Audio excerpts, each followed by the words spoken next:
Hello বন্ধুরা, welcome to রোমানাস kitchen. আজকে আমি বানাবো তেল পটল। পটলটাকে আমি ভালো করে ছিলে নিয়েছি। দেখুন, ভালো করে একটু পেঁচিয়ে নিয়েছি।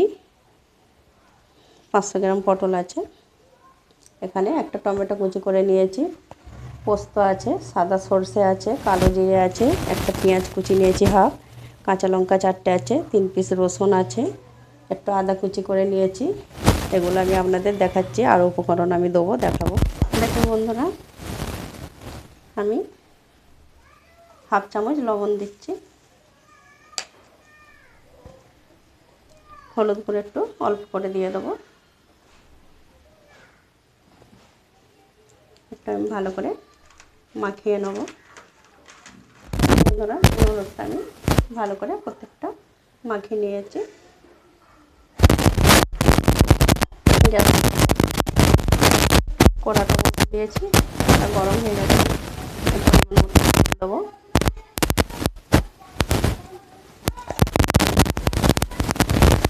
তেলটাকে একদম গরম করে নেবো। বন্ধুরা, তেলটা গরম হয়ে গেছে ভালো হয়ে। আমি এবার পটলগুলোকে লাল করে ভেজে নেবো।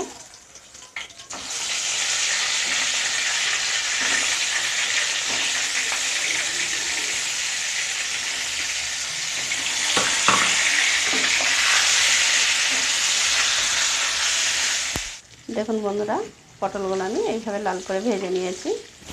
এবার আমি পটলগুলো তুলে নেব।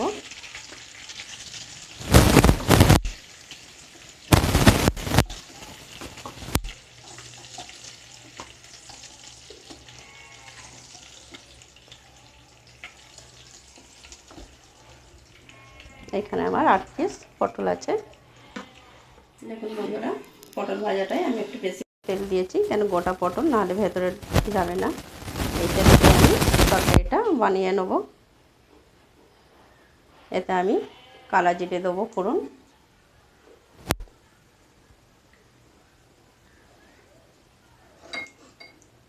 পেঁয়াজ কুচনো আছে, একটা বড় সাইজের হাফ পিস পেঁয়াজ ছোটো ছোটো করে কুচি করে নিয়েছি, আপনারা দেখতে পাচ্ছেন।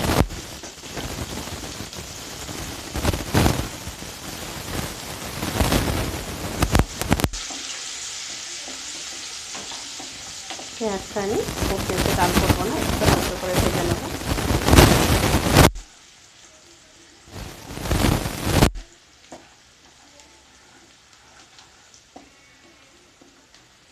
এতে আমি আদা রসুনের পেস্টটা দিয়ে দেবো।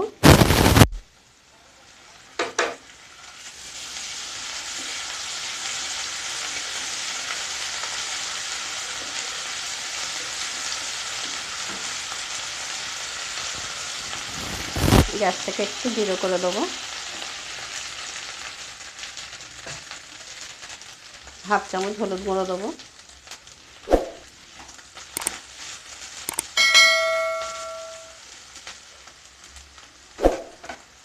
সর্ষে, পোস্ত, কাঁচা লঙ্কা পেস্ট করা আছে, এটা আমি দিয়ে দেবো।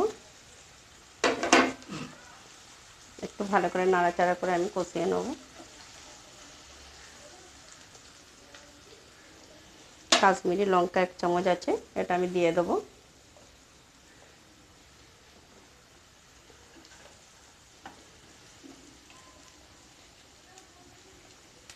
লবণটা আমি হাফ চামচ দেবো।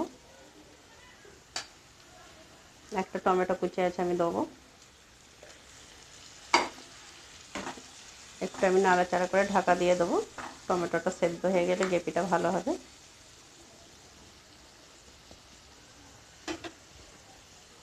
5 মিনিট রাখবো ভাপে।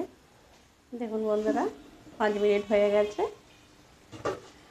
টমেটোটা গলে গেছে। এবার আমি একটু ভালো করে নাড়াচাড়া করে নেব।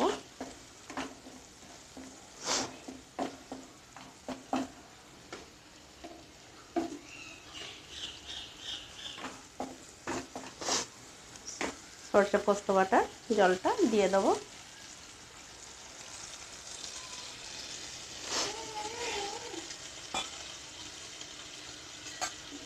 আরও একটু আমি জল দেবো।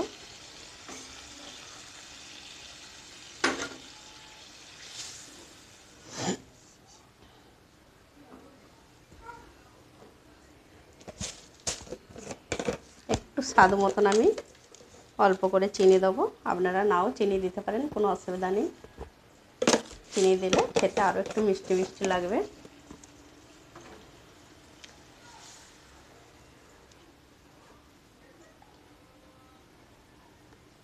পটলগুলো আমি সব তুলে দেবো।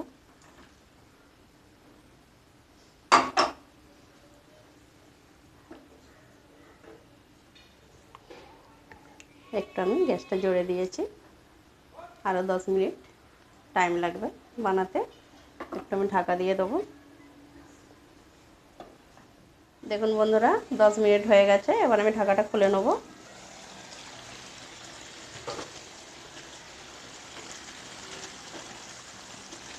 একটু পটলটা আমি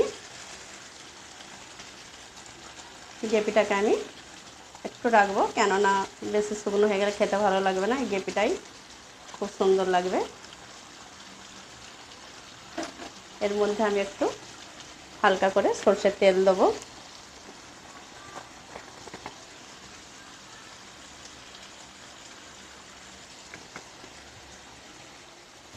দেখুন বন্ধুরা এবার আমি গ্যাসটা অফ করে দেবো। তেল পটলটা বানানোই হয়ে গেছে আমার।